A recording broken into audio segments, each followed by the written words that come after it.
Erev Tov, Shavua Tov, bienvenidos, bienvenidas a nuestro tiempo de Rambam virtual, en una semana en la cual transcurre uno de los escenarios más impactantes, tal vez, del relato bíblico, cuando Jacob vino,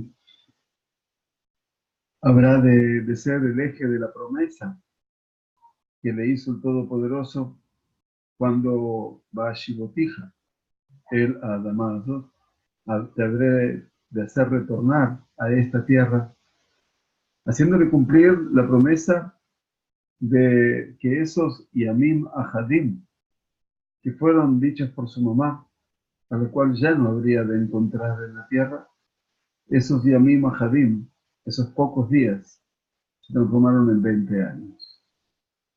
2 décadas en las cuales Jacob vino, más allá de la cronología, ha logrado construir con creces un hogar, lo que será el Bet Israel, y que en última instancia eso habrá de devenir en nosotros, un pueblo judío, a lo largo de los tiempos y de las generaciones. Jacob vino, tal vez, deja entre nosotros una de las plegarias más simples, más contundentes y por sobre todas las cosas, una plegaria sensiblemente humana. Jacob vino, se dirige al Todopoderoso frente a la amenaza incipiente que es la de su hermano que viene hacia él con 400 hombres. Hatzileni na miyad achi miyad Esav. Sálvame ahora de las manos de mi hermano, de las manos de Esav. No sabe cómo definirlo, si es su hermano, si es Esav. Kiyaré a Nioto, porque le tengo miedo. Penikani em albanim. No sea que castigue tanto a las madres como a los hijos. Quiere decir que la familia esta, que ya corrió el riesgo hace poco tiempo con Labán, ahora corría un segundo riesgo de extinción. Dios no permite. Entonces, Jacob vino, eterniza un concepto. Katonti Mikola Hasadimu Mikola Emet. Katonti, soy más pequeño, soy merecedor de todas las bondades, de toda la verdad. Asherasita et Abdeja, que tú has obrado para con tu siervo. Después de 20 años, Jacob, que había pedido que Dios le dé solamente pan para comer y ropa para vestir, ahora reconoce los hasadim, las grandes bondades. Kibemakli abartita y allí, porque recuerda que cuando cruzó ese río para empezar un camino incierto, solamente tenía en su mano una vara, un cayado, un bastón. Bemakli abar. Él y su bastón, él y su conducción, él y un mensaje que habrá de atesorar en sus manos, porque Makli va a representar también ese escenario en el cual la persona habrá de encontrarse con su creador a través de la plegaria. Beata Ariti Ishne Mahamed. Ahora soy, ya me he transformado en 2 campamentos. El hombre que sabe implorarle a Dios es el hombre que no se pone a resguardo, sino solamente de él, pero después sabe que tiene que enfrentar la realidad, tiene que enfrentar la lucha. Y así es como peleará con el emisario de Esaú, y enfrentará a Esaú, y enfrentará las vicisitudes de todos los tiempos que lo llevan a ser a Jacob, el hombre más complejo de toda la historia patriarcal, el hombre que ha vivido realidades que son inauditas, pero que en última instancia han conformado nada más y nada menos que nuestro escenario íntimo, nuestra esencia, nuestra forma de poder ser, de poder creer, de poder pensar, de poder enfrentar. Jacob es Behir Ha'avot, el selecto entre los patriarcas. No es el mejor, tampoco es el peor. Nadie es mejor ni nadie es peor. Es el selecto. Es aquel en el cual habrán de recaer obviamente, todos los escenarios que hacen construir la casa de Israel. La semana que comienza junto a esta perashá, Vaishlach Yaakov Malachim El Esabachim, Arza Seir Sebeedom. Allí está Yaakov permanentemente, como decía el rey Shlomo, Shelach Lafnecha al Penei Amai. Envía tu pan sobre la faz de las aguas, porque en el correr de los días ese pan lo habrás de encontrar. Jacob regresa con la cabeza bien erguida. Llegará después de 2 años a encontrarse con su papá. Y la promesa que había escuchado y que todavía reverberaba en sus oídos, te mandaré a lo de mi hermano por unos pocos días y luego te haré volver. Esa promesa que emanaba de la dulzura de los labios de su mamá Rivka ya era un eco celestial. Ya Rivka no estaba entre los vivientes, solo su padre, que lo guardaba una vez más para agradecerle al Todopoderoso y para sentirse eventualmente congratulado con la presencia de su hijo. Bienvenidos a nuestro tiempo de Rambam virtual que hemos decidido prolongar siempre con nuestra Sagrada Torah. Estamos estudiando Ilhot Shabbat, las leyes de Shabbat, en el tercer libro, de los libros del Mishneh Torah, en este caso llamados Zemanim, tiempos, y que abarca todas las festividades, por supuesto, a partir del Shabbat. Capítulo 19 es donde estamos ahora y avanzamos sobre un escenario del Shabbat que tiene que ver con Otsa'a Mereshut Lereshut. Para aquellas personas que se suman, bienvenidos. Realmente es un placer poder estar con ustedes y poder compartir con ustedes este tiempo pequeño de reflexión, agradeciendo siempre la gestión de nuestro querido Moriah Salama, ante todo, que Hashem le dé buena vida y buena salud siempre, para que tengamos la posibilidad de poder crecer en este ámbito de lo que representa el estudio cotidiano. Y es el compromiso del estudio cotidiano que nos lleve mañana a continuar el miércoles, el jueves, el viernes, hasta alcanzar la plenitud del Shabbat, si Dios quiere. Hotza'ah Mereshut Lereshut quiere decir cuando se saca de un dominio a otro el Shabbat. Todas estas leyes obviamente ocurren fundamentalmente hoy en día en la diáspora. Aquí en Israel, gracias a Dios, todas las ciudades han creado una conexión de todo el ámbito urbano entre la propiedad privada, los departamentos o las casas y el radio público, las calles, las plazas, etcétera, llamado Erub, que de una u otra manera nos permite transportar de un lado hacia el otro. Por supuesto que no hablamos aquí de ser una empresa de transportes, de Shalom de Shabbat, pero todo aquello que lamentablemente ocurre en la diáspora, que en Shabbat no podemos trasladar absolutamente nada, con excepción de algunos lugares pequeños en Inglaterra, en Estados Unidos, donde eventualmente existe Eruv, pero donde no hay Eruv no se puede transportar absolutamente nada fuera de la casa, ni siquiera un pañuelo en el bolsillo, las llaves en el bolsillo, anteojos de sol no podemos llevar, y también el carrito de un bebé tampoco se lo puede llevar. Capítulo 19 habla sobre distintos vestimentas o elementos, utensilios que se pueden o no transportar en Shabbat.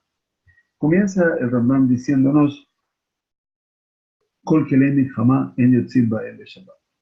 Quiere decir que no se puede salir en Shabbat usando ningún armamento. Ningún armamento quiere decir klei milchamá. En ese momento el Rambam lo llama klei milchamá, como una espada, eventualmente, y entonces esto se aplica en forma general a todas las armas. Obviamente, vamos a ver que a la medida que el Rambam avanza en esta alajá, va a haber casos en los que llevar tal armamento viola una prohibición de la Torá y otros casos, eventualmente, en los que se viola una prohibición rabínica. Nosotros sabemos siempre que tenemos dos tipos de limitaciones. Un isur, una prohibición, que es una prohibición grave, llamada isur de oraita, en este caso que emana de la Sagrada Torá, y luego tenemos un isur, que es un tanto más leve en este caso, que es Isur de Rabbanán, una prohibición que emana de los dictámenes de los sabios.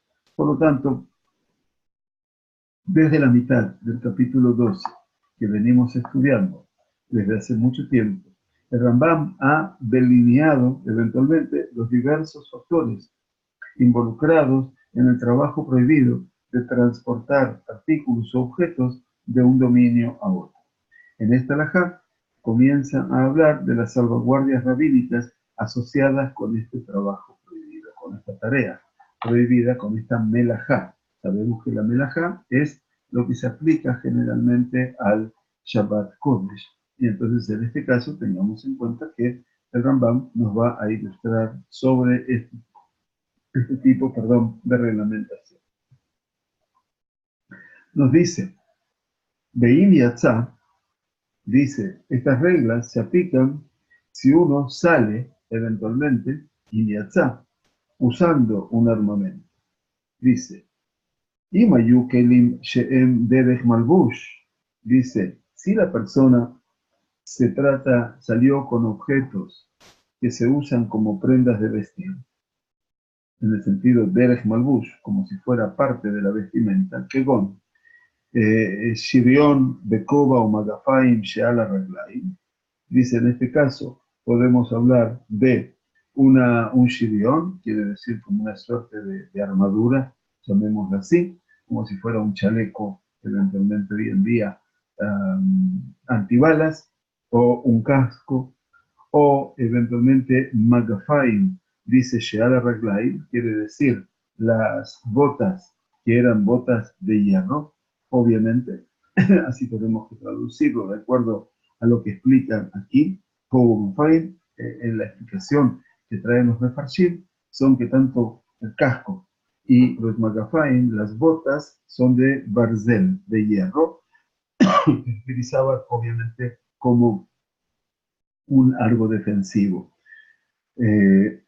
Perdón, Harei Zepatu. En este caso, dice, la persona queda exenta de cualquier responsabilidad o castigo, eventualmente, por haberlo sacado en Shabbat. Acuérdense que lo sacó Derech Lebush.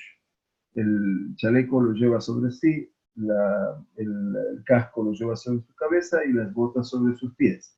Son armamentos, son armaduras, en este caso defensivas, pero patur, eventualmente, porque no se hace responsable la persona por ropas que ha vestido.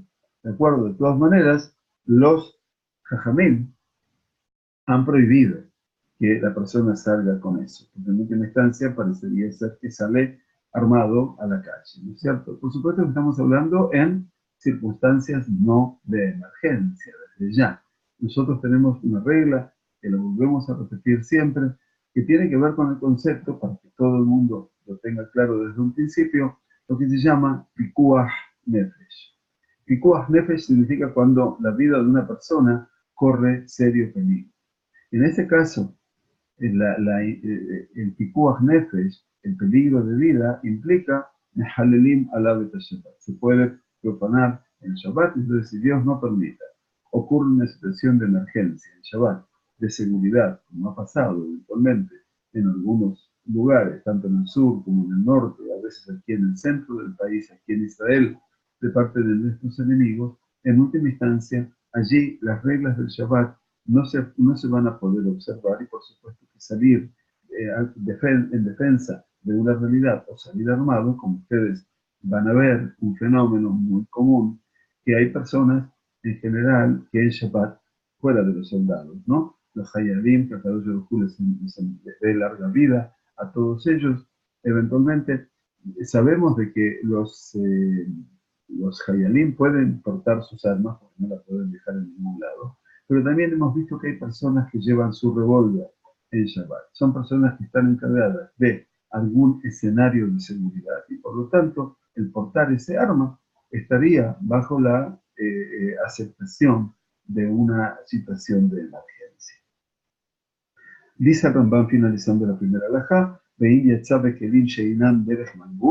quiere decir que si la persona sale, dice, portando o llevando objetos o utensilios que no se usan como malbush, como prendas, por ejemplo, romah, una lanza, saif, una espada, o keshet, un arco, de arco y flecha, de alá, perdón, utris, en este caso un escudo redondo o un escudo triangular, dice, en este caso se torna una persona responsable, porque son elementos que no se utilizan eventualmente eh, eh, como parte de una vestimenta. Incluso, explican los comentaristas de Rambam, si la espada, que es una espada pequeña, la lleva colgada del cuello, ¿verdad? Entonces, en ese caso, es muy importante saber que en todo este ámbito no se puede, obviamente, cargar absolutamente nada que no sea a nivel de malbush. La decisión esta del Rambam, que lo pone claramente, Mipnei She'em Masá. ¿Por qué? Porque todos ellos dicen son una carga, o sea, tienen que llevarlos como cargándolos o portándolos eventualmente, y entonces son una carga. Ahora, la decisión del Rambam, y esto lo necesitamos explicar para poder profundizar un poco más la idea, se basa en la Gemara de Shabbat.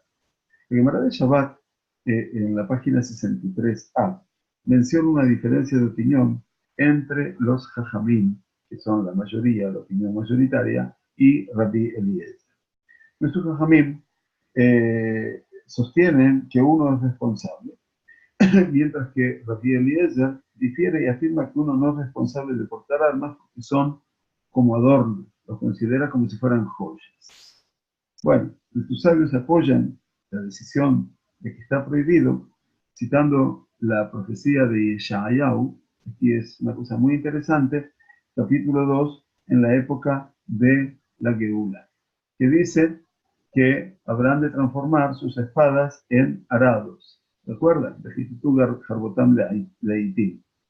Quiere decirlo Isaac Goy Goy Jerez, Veloy Meduot Milhamá, no levantarán nación contra nación espada y no van a aprender, no se van a entrenar más para la guerra. Quiere decir que en el tiempo futuro, en el tiempo de Mashiach Tzidkenu, Primera de Yavenu y Abó, dice, será anulado en esa era de la decisión final. Y es una señal, obviamente, que si las armas se van a transformar en arados, si no se va a levantar más la espada contra una nación contra otra, significa, que sostiene los Jajamim, que no es un adorno verdadero y genuino, porque si no, no se arruinaría, no se transformaría. El Lechem Mishneh, eventualmente, en su comentario a Ilhot Teshuvah, dice que hay una ligera dificultad con el fallo del Rambam. Y esto también es muy interesante. El Talmud asocia la opinión de los Jajamim, que el Rambam acepta, por supuesto, y por eso dice que es una carga y por eso no se puede salir, con la concepción de que la venida del Mashiach iniciará un orden mundial milagroso y la decisión de Rabbi Eliezer, con la opinión de Rabbi Shemuel, de que no hay diferencias entre la era actual y la era mesiánica, excepto Shiabut Malhuyot, quiere decir la emancipación del dominio de los poderes gentiles, los Malhuyot que son los reinados, como estuvimos estudiando durante esta semana, Babilonia, Persia, Grecia y Roma. Ahí también el Ben Ish Hai, estudiamos el Shabbat pasado, que cuando Jacob sale de la tierra, dice, Esaenai el He'arim, elevo mis ojos hacia las montañas. Y entonces dice que las naciones del mundo, los imperios, han sido llamados Harim, montañas, porque representan un escenario complejo, como para poder vivenciarlo. Y entonces el Ben Ish Hai dice, ¿por qué dice He-Arim, las montañas? Dice, separemos He-Arim. He, 5 montañas. Cuenta a Babilonia, a Persia, a Grecia, a Roma, pero el Ben Ish Hai agrega una quinta montaña que se llama Vaya Ishmael, ¿no es cierto? Entonces aquí, para nuestra sorpresa, habremos de tener todo este escenario en donde los también dicen que en Ben Yemot HaMashiach, la, la Olam Hazeh, Ela Sheabut Malchuyot. Dice, la diferencia entre el mundo actual y la llegada mesiánica es la liberación finalmente de ¿qué? De los imperios. Eso sería, entonces, el Rambam explica la posición de Rabbi Shemuel, que dice, no se debe pensar que en la era mesiánica se anulará cualquier elemento del orden natural, explica el Rambam, o que habrá una innovación en el orden de la creación. Por el contrario, el mundo continuará, Olam Kemin Hagono Hegnu. Por eso el Rambam afirma, siguiendo esta idea, de que Olam Kemin Hagono Hegnu, el mundo va a seguir siendo lo que era y no va a cambiar ese mundo eventualmente. Y entonces dice, sin embargo, este enfoque no necesariamente contradice las decisiones de Rambam aquí.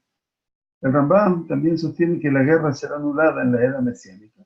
Así lo escribe, obviamente, en Ilhot Teshuvah. En esa era no habrá hambre ni guerra, ni envidia, ni kim'ah, ni taharut, ni competencia. Sin embargo, su anulación no vendrá debido a los milagros que desafían el orden natural, sino a las razones por las que continúa mencionando en esta acá que el bien, dice el Rambam, y fluirá en abundancia, y Malea Haaretz vea et Hashem kamaim layam nechassim.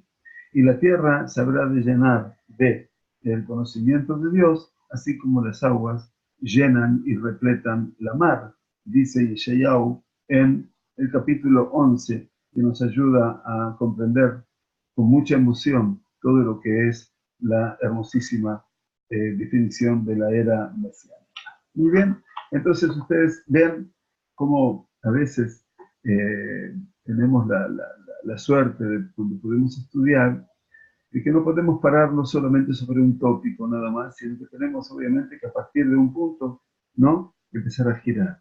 Es un eje maravilloso el tema del estudio, porque en última instancia estamos estudiando las leyes de Shabbat y de repente podemos entender y podemos apreciar lo que son las leyes de, de Mesías y el tiempo mesiánico. Muy bien. La segunda halajá del capítulo 19 nos dice eventualmente en Yotzeim besandal me sumar shesimeró lejazeko. Dice, no se puede salir tampoco en Shabbat con una sandalia, con un sandal, con un calzado que tiene mesumar, como si fuera con clavos, eventualmente, que se les puso para sujetarlo. Es decir, lo que está hablando aquí el Rambam es de un sandal, obviamente, que está puesto con refuerzo para que no se salga su suela eventualmente y para que pueda caminar tranquilo en Shabbat. Por lo tanto, dice, todo esto explican los comentaristas, ¿por qué no se puede salir con un calzado así en Shabbat? ¿Qué tiene de malo? Dice, a causa de la desgracia que le pasó, a causa de un calzado que estaba con clavos, de Amaasé Mubabak Marab de Shabbat. Y esto pasó, obviamente, está relacionado con un Maasé que pasó en la Gemara de Shabbat. No lo vamos a contar ahora todo para no avanzar en todo esto, pero lo vamos a traer en algún momento para poder entenderlo. Pero no se puede utilizar, dice Shesimerole Haseko, que le puso clavos, ¿para qué? Para fortalecerlo. Quiere decir, para poder poner la suela del calzado con mucho mayor presión, obviamente, y que no quede solamente como si estuviera adornado, ¿verdad? El, um, el, el Ritva, el Bidon Tov, dice en su comentario precisamente ahí en Shabbat, afirma que se usaron estos clavos en la parte superior de las suelas de las sandalias para poder ajustarlos. Y allí, en su comentario sobre la Mishnah, el Rambam explica que en una era de opresión religiosa, muchos judíos se reunieron para rezar y estudiar en un lugar escondido. Cuando escucharon un ruido afuera, sospecharon que habían sido descubiertos por sus enemigos y entraron en pánico. En la confusión, cientos de personas fueron aplastadas por estas sandalias que estaban con clavos, eventualmente, y esa fue la desgracia en forma simple, se lo trato de decir. Y entonces ya vemos cómo se cuenta en esa época que los judíos se tenían que reunir en forma subterfugia como para poder estudiar, y vieron que aparentemente habían llegado los enemigos, entonces hubo como una avalancha y la gente se pisoteó, y esos clavos, obviamente, que estaban agarrados en las sandalias para sujetar las suelas, pisotearon a las personas y las mataron. Lo vale. Ba'afilu beyom tov, gazru shelo yetze. Dice Rambam que también en los Yamim Tovim, en los días festivos, los Jajamim decretaron que no se debería salir con estas sandalias, ¿no? ¿Por qué? Porque los días de Yom Tov, eventualmente, son días de reunión pública. Quiere decir, como dice la Torá, Likrae Kodesh, son días de convocatoria, eventualmente amplia, y por lo tanto los Jajamim sintieron que usar estas sandalias reforzadas con clavos en sus suelas despertaría recuerdos inquietantes de aquel incidente que mencionamos, ¿no es cierto? Lo que sí comentan los Jajamim actuales, el Rab Rabinovich en particular, en su comentario al Rambam, Chilita, dice que hoy existe la duda de si las prohibiciones de usar tales sandalias, lo leo traduciéndolo, se aplican en la actualidad, a pesar del hecho de que nuestras sandalias con clavos están hechas de manera diferente, mucho más artesanal o ya básicamente sobre una fabricación múltiple de los tiempos talmúdicos. Y cita al Rif, Rav Yitzhak Alfasi, uno de los poskim más rutilantes del siglo XI, la ciudad de Fez, Marruecos, es uno de los que va a establecer el parámetro de la halajá para Marán Yosef Karo en el Shulchan Aruch. Dice Rav Alfasi, dice que esta prohibición la menciona en sus halajot, en Jotarrit. Como menciona solo aquellas leyes que son relevantes en la era postalmúdica, esta inclusión parecería implicar que la prohibición también debe seguirse ahora. Rabbeinu Asher, que es el Rosh, que fue líder de la comunidad judía española, obviamente, que era uno de los artífices mayores del mundo ashkenazí, difiere con el Rif, por supuesto, y significativamente Marán, Yosef Karo, no menciona esta prohibición en su Shulchan Aruch, ni el Ramá, que es Rabbi Moshe Isserles, que es la versión de la halajá en el Shulchan Aruch, de acuerdo a la usanza ashkenazí, tampoco se refiere a ella en sus halajot, en este texto. Entonces es importante saber eventualmente que este tema no ha sido evaluado ya en el Shulchan Aruch ni por Yosef Karo, ni por Marán Yosef Karo, ni por el Ramá. Perdón.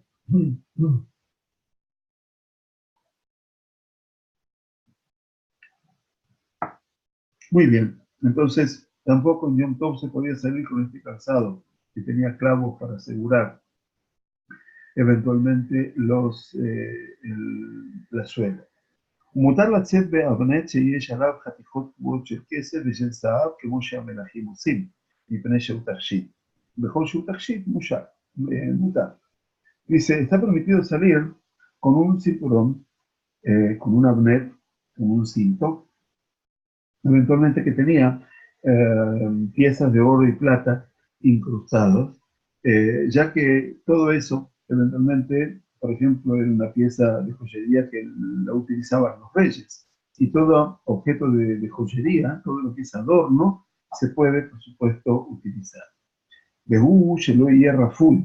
Dice, lo permisivo de todo esto es que no sea raful, que no cuelgue el cinturón libremente, quiere decir que no esté muy suelto, Sheman y Polvi resulta rabín, y abole a Dios.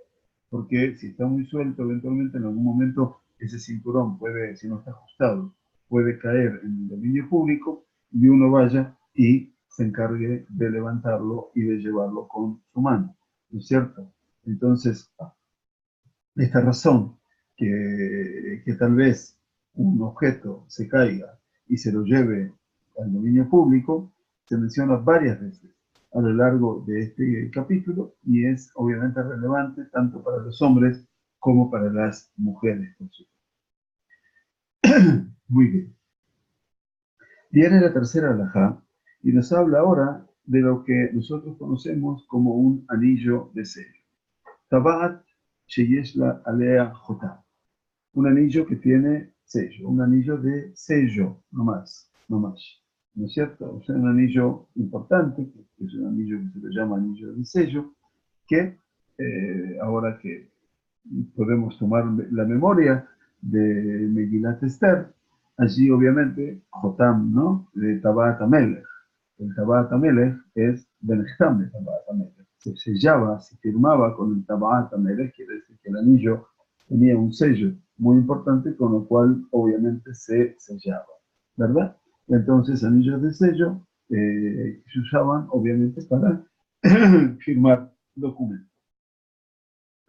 טבעת שיש עליה חותם מתכשיטי האיש ואינה מתכשיטי אישה. Dice entonces un anillo que tiene sellos, se considera una joya para un hombre, pero no para una mujer.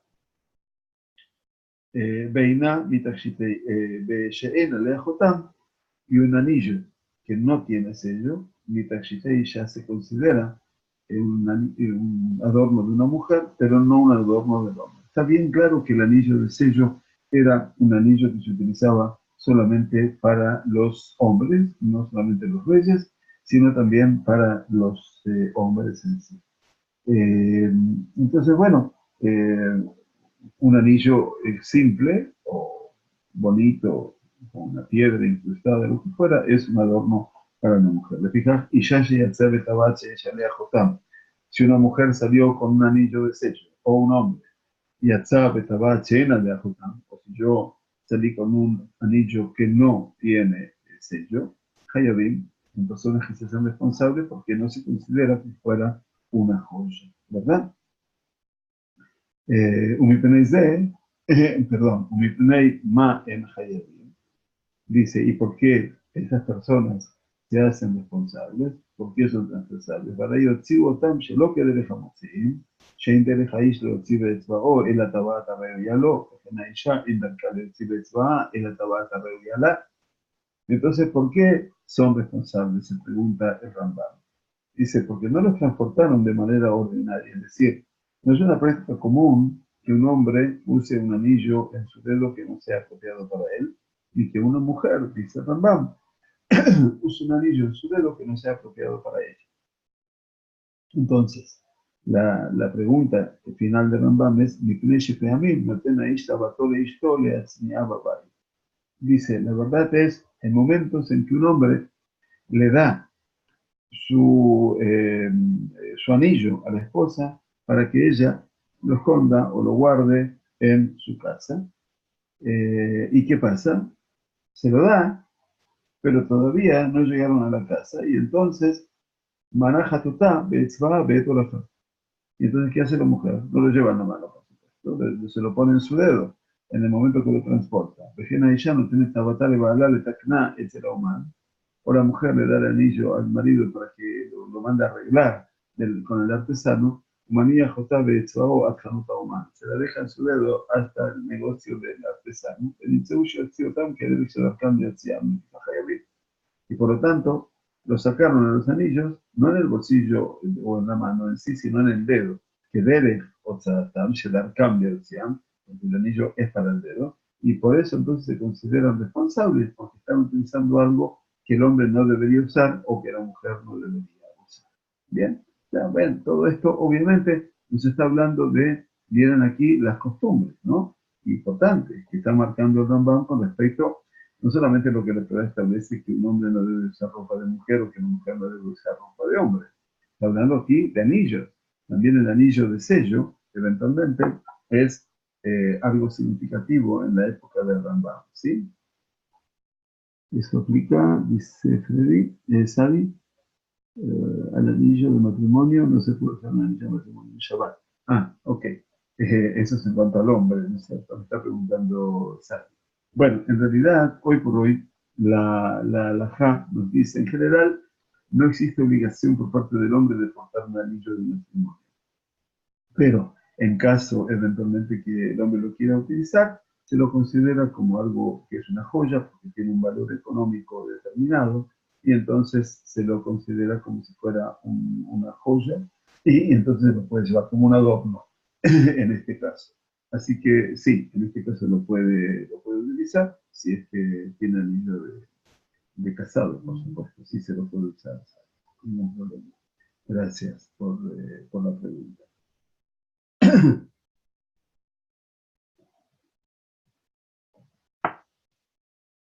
Ahora bien, nos dice, Lote y llave tabac en Jotam. Dice, aunque el anillo que no tiene sello se considera una joya para una mujer, dice, una mujer no debe salir con ese anillo. Gezerá, Shema, Totziá, Bereshut Arabim, Learot Bejaberotea. ¿Por qué? Porque lo puede sacar de su dedo en el espacio público, en el dominio público, para mostrárselo a sus amigas, que Derech Sheanashim o Sotomim. Dice como lo hacen naturalmente, lo hacen a menudo.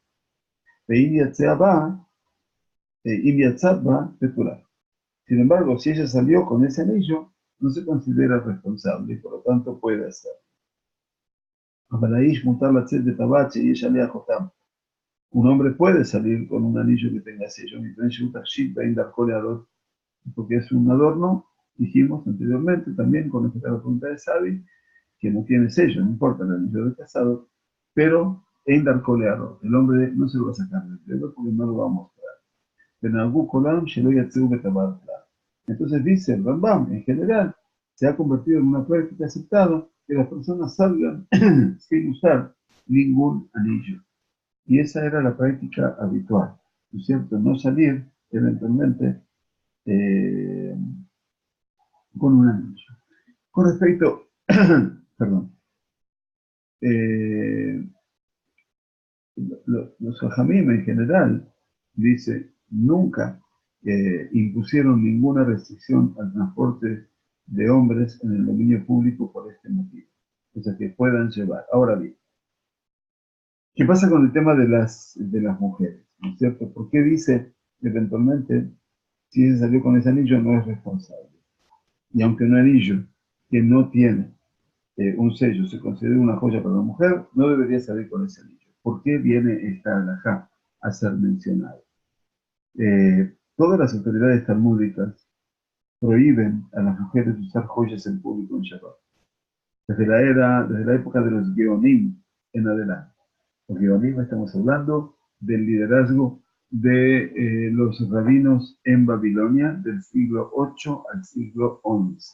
Estamos hablando de la era común, por supuesto, donde el, um, el escenario de los Geonim era las autoridades de Babel, que representaban un poco todo el movimiento de la halajá, las preguntas, las respuestas, hasta que después ese mundo se expandió hacia Europa y hacia los países árabes.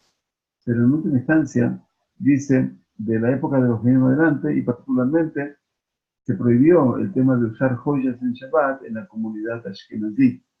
Y eso obviamente se ha convertido en una costumbre que las mujeres lo hagan. Porque los fundamentos de, eh, de ofrecidos por los Jajamín, fundamentalmente las Tosafot, el Shulchan Aruch, para esta realidad es hoy en día, ¿por qué se puede utilizar joyas en Shabbat? O sea, en la época talmúdica, de la época de los Geonim, prohibieron absolutamente usar joyas y anillos. Y hoy en día, ya el Shulchan Aruch y por supuesto los Tosafot nos dicen en la Gemara y Shabbat. Estamos hablando siempre de la Gemara de Shabbat, página 63, 64, y Shulchan Aruch, eventualmente, Ora Haim, el Simán 303. ¿Por qué hoy en día no se prohíbe? Hoy en día, primero no existe el concepto de un verdadero dominio público, ya que no hay lugares, como estudiamos al principio de todo nuestro estudio, que no hay lugares donde pasen 600.000 personas a la vez. 600.000 personas a la vez es lo que se define como espacio público. Dado que las restricciones contra el transporte en un carmelita es el espacio público, que es mucho menor, que es el definido por los jajamim, ya llegaremos tal vez de vuelta al finalizar a explicar nuevamente el sentido de lo que es el carmelita. Se dice, dado que las restricciones contra el transporte en Carmelit son solo salvaguardas contra el transporte en dominio público, quiere decir, en lo que los rabinos agregaron a lo que representa el espacio público de acuerdo a la Torá, sería incorrecto, de acuerdo a esta idea, imponer una protección contra el transporte en un Carmelit, contra el traslado de algo en un Carmelit, ya que no se instituye una salvaguarda para el material. El segundo punto de por qué hoy en día se actúa con mucha mayor contemplación es el clima socioeconómico de la época ha cambiado. ¿Cierto? En el periodo talmúdico, la mayoría de las mujeres no tenían joyas y veían a sus amigas tan a menudo y tenían lugares privados para socializar. Por lo tanto, había motivos para preocuparse de que las joyas se quitaran y se exhibieran en el dominio público. Cuando las condiciones mencionadas anteriormente eventualmente cambiaron, esta sospecha ya no se aplicaba y no había razón para esta rigurosidad. Y es un tema muy importante, porque obviamente también responde a las costumbres de las épocas y a las tradiciones de las épocas. La halajá número 5 es un capítulo que tiene unas 26 halajot, si no me confundo, 26, sí. Es un poco extenso, no podemos, obviamente, si no explicarlo, y les pido disculpas, a veces si nos extendemos en comentarios, pero que en última instancia todo esto nos habrá de servir para poder profundizar un poco más el escenario del Rambam. Y ya, la halajá número 5. Isha she yatzea bemahat nekuba hayel. Es una mujer que sale usando un alfiler. Mahat nekuba quiere decir una aguja que tiene un agujero, un orificio en un extremo, la aguja de coser, ¿verdad?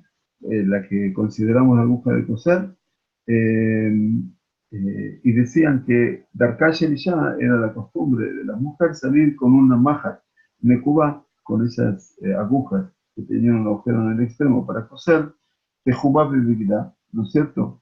Que la llevaban como prendida en su ropa. ¿Por qué eventualmente se utilizaba eh, eh, esta, esta, eh, esta aguja, perdón, Hayebe? De Aish Patur. El hombre, eventualmente, que sale usando esa aguja o ese alfiler, eventualmente no se hace, está exento, no es Patur. ¿Por qué? Porque el hombre no salía con eso. La mujer salía por si eventualmente tenía algún problema donde se había deshilachado algo, se había roto algo y tenía que hacer una costura, entonces ya tenía la aguja a mano, ¿verdad? Entonces, justamente eso en Shabbat estaría prohibido porque vendría a coser y a letaquer. Beish sheyatza bemahat sheinane kuba hayat. Ahora bien, si el hombre sale usando una aguja que no tiene Sheinane Kuba, quiere decir que no está agujereada, que no tiene un agujero en la punta, ese hombre sí se hace responsable. O sea que en este caso se hace responsable. ¿Por qué? Porque no se considera que es un adorno de él y entonces eh, solamente se considera que la lleva prendida, es como un prendedor eventualmente, y en ese caso se considera que es responsable. Sabemos mucho de lo que eran los prendedores, no sé si todo el mundo conoce lo que eran los prendedores eventualmente, pero llevar algo prendido en su ropa no es un adorno para el ser humano, para el hombre, perdón. Y en este caso el hombre se considera responsable por estar transportando algo en el espacio público, ¿verdad? Entonces, lo que explican los jajamín es algo interesante también. Eh, la aguja que tiene Mekubá, que quiere decir Mahat Mekubá, la aguja que tiene un agujero, eventualmente, que tiene donde hilvanar el hilo, se usaba como aguja para coser, sabemos, y por lo tanto no se consideraba un adorno. Entonces, Por eso las mujeres se consideran responsables de transportarla en el día de reposo en Shabbat, porque con frecuencia cosen y a menudo llevan esas agujas, como decíamos, metiéndolas, o sea, entrecosiéndolas en la ropa. Por lo tanto, se considera que han llevado la aguja de manera ordinaria. Entonces, en este caso, están transgrediendo el transporte del Shabbat. Sin embargo, un hombre se considera que no es responsable si lleva esa aguja, eventualmente, que tiene el agujero en la parte superior, ¿verdad? ¿Por qué?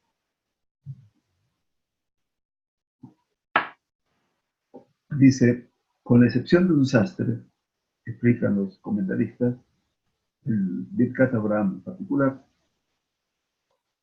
un hombre no es responsable de llevar una aguja atada o cosida en su ropa el día de Shabbat, ya que esta no es la forma habitual en que se llevan estos objetos. Esa explicación, la del hombre y de la mujer, sigue la interpretación de Rabbeinu Abraham ben Rambam. O sea, sabemos que Rambam había tenido en su primer matrimonio 2 hijos que murieron lamentablemente, y luego tuvo un segundo matrimonio en el cual nació este hijo que fue muy sabio, tanto como su padre, y llamado Abraham ben Rambam. El Abraham ben Rambam es el que escribe en un Sefer Halajá llamado Birkat Abraham. Entonces, y eso es lo que se basa en su determinación. Ahora bien, este es el objetivo, o sea que como no es un adorno para el hombre, entonces el hombre no puede llevar un alfiler, ¿no? Ni un prendedor tampoco. Beaisha dice, Petura, la mujer queda eximida, mi pleche y mi tachitea, porque llevar algo que no es una aguja, sino que es como un alfiler o un prendedor, es parte de sus adornos. Reinasura, ela, que será Shemat Pero ¿por qué podría llegar a anularse o por qué estaría prohibida la realidad de esta? Porque lo podría sacar para mostrárselo a sus amigas en el espacio público. Sea claro. Entonces el Rambam nos trae ahora una regla general, este principio general. Kol ayotze bedavar sheinu mitashito beino derech malbush, dice, cada vez que una persona sale con un objeto que no se considera una joya para él y que no se trata o que no se usa como una prenda de vestir, entonces en ese caso, que debe dar y se lo saca como se lo suele sacar, hayat. Esa persona entonces se hace responsable de transportarlo de manera ordinaria. Bien, ahora bien. Mejola y observe davar shiumitashito. Cuando una persona sale con algo que es una pieza de adorno, una joya, eventualmente, ve allá Rafui, y estaba, obviamente, como dijimos, que cuelga de él en forma floja, eventualmente, y se puede caer, de echarse el polvo y merá, y entonces se puede caer fácilmente. Beyabó, le avió, entonces lo va a levantar y lo va a llevar, porque se le cayó eventualmente por el espacio público. Lo mismo pasa cuando la señora o la mujer sale con algunos adornos eventualmente que probablemente o con mucha facilidad los puede sacar para mostrarlo a sus amigos. En este caso, eventualmente quedarían eventualmente eximidos de responsabilidad.